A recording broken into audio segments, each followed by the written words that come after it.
using PDP women. They manage more Ophonia. The neighbor youth movement from here. Ophonia, any more card you move, yeah. Can you put out, Madame, yeah? Come and pick for us. Yabasi son. Ekeobi Nago market.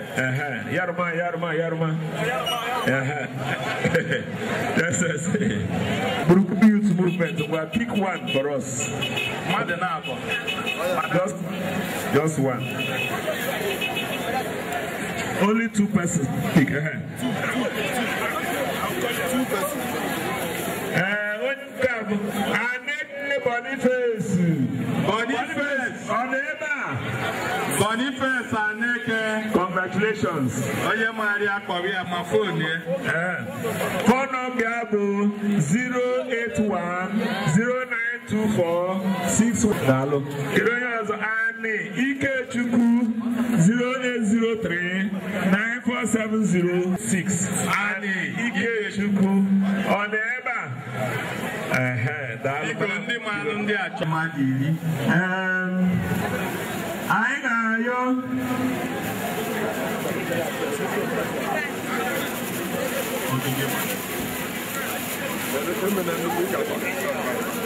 the chairman base. The base ga-enyere anyị aka pike base gbabịa. Come closer. Former commissioner, Igenyela Nyaka, Kibia, Belata Nike, any working Ototo, any working Nefiche, any working Ayas, any from a group. What of you, no problem. God is as also bad as two of you, madam. So, the class in the Deva. Oh, they are many traders. Madam Bagaba. Let's go 1, 2, 3, 4, 5, 6, 7, 8, 9, 10. Just one person. Madam, watch it as over never and see a cheat as.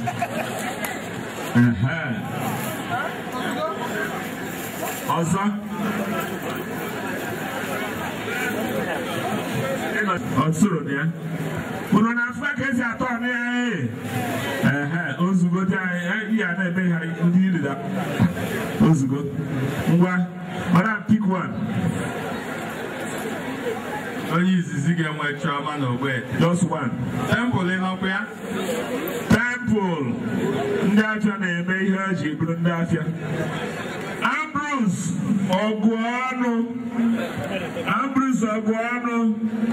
Number 0803-934.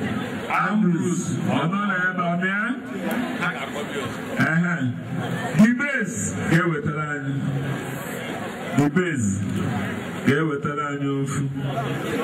Onye base wetala. Victor Chime neba. Victor Chime. Wakwale anakama. Other phone number. Victor Chime.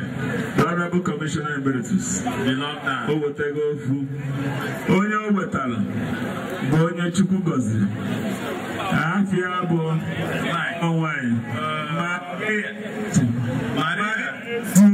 Maria Zugu from Ogbete 0806. Maria Ezugu from the palace. We get where I knew just one. 10 people. Biko onye akpọ mmeri nunu si akpọ ya. Awelu phone kpọrọ maka ndị gọvanọ ga-achị ikwe n'aka. Onye a bụ Ezeaku Gideon. 0803. Ezeaku Gideon, congratulations. They are done. Ohaneze Tibo. Onye agha na nwanne ya. Ufu. Onye otu Ezechi Onyinyedo. Na-afaga adịmma. Ezechi Onyinyedo 0803 7. Congratulations. Spin. Atụgharị atị ka adịkwa shọ na onye ọbụla mgbe ihe a na-eme bụ ihe a na-ekwu maka ya. Mgbe atụgharịtọ tụgharịzịa mgbe ya ka ọ chi azụ ozugozie ya ibe gị ka isi eme. Ngwa madam pik 1 just 1 epikwa na ebua fu 1 person. Hey, onye abụ onye lọk ọnọ n'ime ije hapụta Ernest Ezi 0806 678. Ernest Ezi daalụ. O wetago ofu onye o weta bụ Victor Ojita 080374. Victor Ojita kwalịa n'aka. Thank you. Mapike onye a ga-epikzi kịta lọk ya shine bụ Festus Ọkwọ. Mr. Festus Ọkwọ 0806 509. Ọmọ Factus. Iweta nọmba ga mara onye ọ bụ. Ngwa.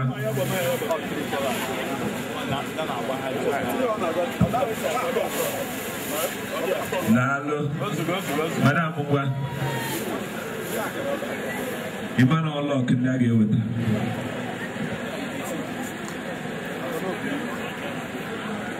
Thank you. Madam weta ofu. Onye o wetara bụ Vincent Nnọlị 0706 Vincent Nnọlị. Congratulations. Vincent Nnọlị. Daalụ. Onye nke ikpeazụ n'Ogwete tata. Ifugo ka lọk si eme. Onye Chukwu chọrọ na ọ chọrọ ya, o fofụta ya. Onye bụ onye Chukwu gọziri. Emeka Chukwure 0803 34. Emeka Chukwure, thank you. Nke Ogwete abụ anyị emesigo nke Ogwete. Industry Enugu State. Ana m akpọkwa enyi nwoke PA budget Honorable Uche Ogboto ka ọ bịa ka o soro anyị pike. And Chairman, Transitional Committee Chairman, Ezagu Local Government. Ọbịago. Live. Ozigbo ndụ. Ozigbo gburugburu. Ọbọgịrịgị Honorable Nnosa. Okay, na shine outside. Well.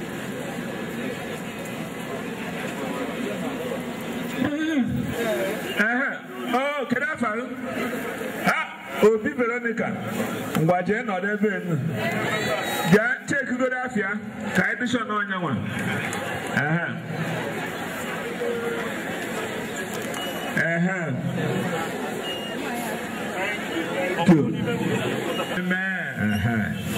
Na ozugbo ihe iriri ya agwụ.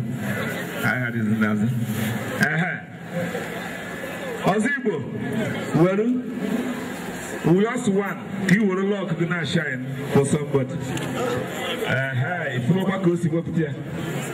Onye wepụtara bụ Ozioko Theophilus 0806 12.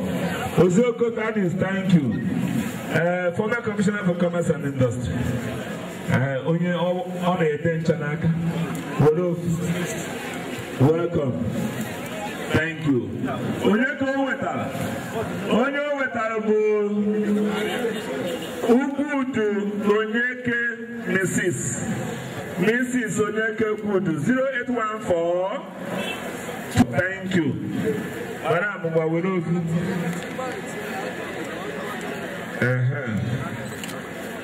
Thank you. Kedu onye wetara bụ Agbo Valentine Chukwuemeka 0816 2 Korea n'aka. Thank you. Nna m Uche Ogbodo were ofu. He budget the person is lock. Yes. Imanaka ipo when go say what I never look of one or just one. Even on Atia, not choosing our oil abnatia. Oyabu Afiabu Epoka Uboke 2 Epoka Uboke 0706. Thank you very much. Madam Uwa, pick here. Honorable Chokoro Dalo, Chukwugozielu Ndobiko. Anyị na-ekenekwa Ugucha Okudili Owinigo 0811. Thank you. Right Honorable Afamo Kereke, Koda Pikere anyị ofu. Anyị na-agba ndị Ujoro Youth. Pụtara m ofu onye. Ujoro Youth pụtara m onye. Na-ayọkwa the Reverend Carlo Okerekeche, Onyisi Nenekota Wesley Methodist Church, Koda Solani Pike, Ayezugo, Reverend Carlo Okerekeche, Enyi Mwoke Bububiawa, Honorable Ujoro Youth, two members, Enugu State, Honorable Chijoko Kode, Koda Sol Pike, Rani 1, Chijoko Kode Mabia, welcome. Welcome, Yaba.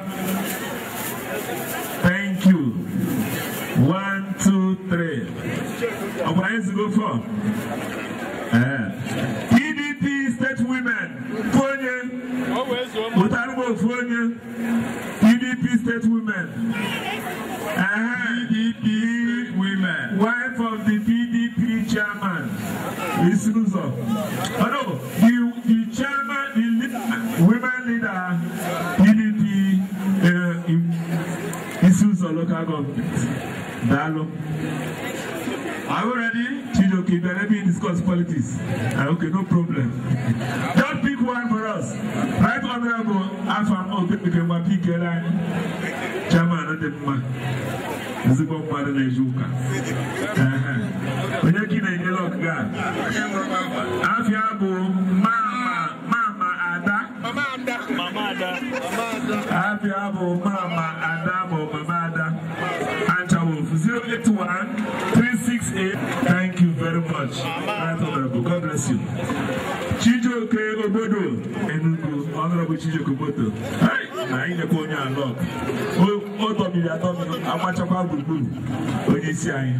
Comfort to Bonna 0703 387 Comfort to Bonna. Congratulations, thank you very much. One for us, Reverend Carlo Okerekeche. Oyo with our Grace Ene Ojeke. Grace Ene Ojeke. Because I need another phone.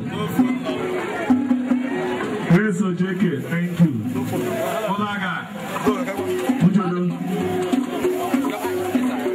Youth are Japan. The youth, youth don't buy high and remember, Olugaya and Yefebiko, when you went. Group movement. They are important. Half one, and important. Half one, and important. Chibuike Wanga. Chibuike Wanga. Chibuike Wanga.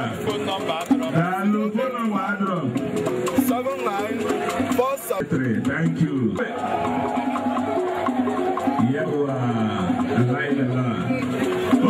with a guitar, Mr.